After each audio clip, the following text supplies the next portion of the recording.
नमस्ते, स्वागत छ हजुरलाई दिदीको किचनमा।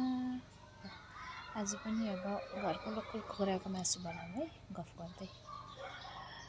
म धेरै दिन भयो थियो मैले भिडियो हालेको थिएन। पोखरामा फेरि पानी आएको गरेर अलिकति मौसम चेन्ज भएर नि होला, अलिकति सन्चो नै थिएन। र साथीहरू गफ गर्दै यसो मासु पकाउँ है त। उतातिर अब अन्त त खै कस्तो के छ, यता फेरि पानी छ अरे 2-3 बजेपछि त घरबाट निस्किनै नहुने भयो क्या।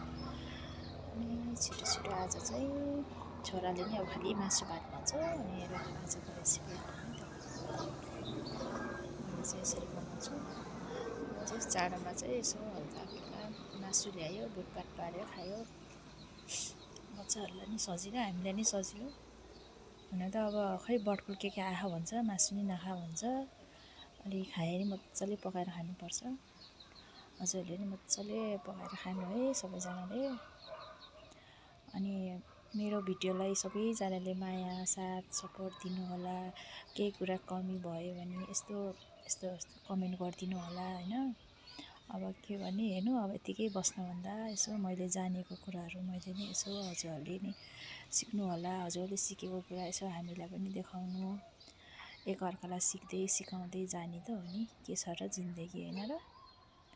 अनि ल तपाईँहरूसँग गफ गर्दा गर्दा मैले नि यता मासु नि पकायो, बच्चाको लागि छिटो यताउति नि गर्दैछु।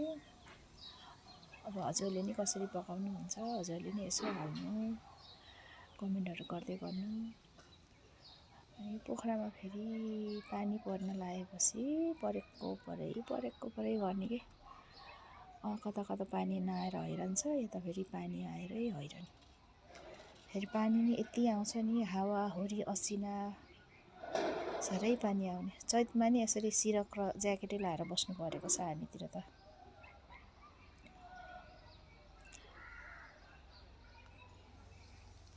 म चाहिँ यता बच्चाहरूसँग नि काम गर्दैछु है साथीहरू। बेला बेलामा यसो भिडियोमा अलिकति तलमाथि भइरहेको छ आवाज। ल हजुरहरूले माया साथ सपोर्ट दिनु होला सबैजनालाई। केही कमी छ भने यसो कमेन्ट गरिदिनु होला। धन्यवाद।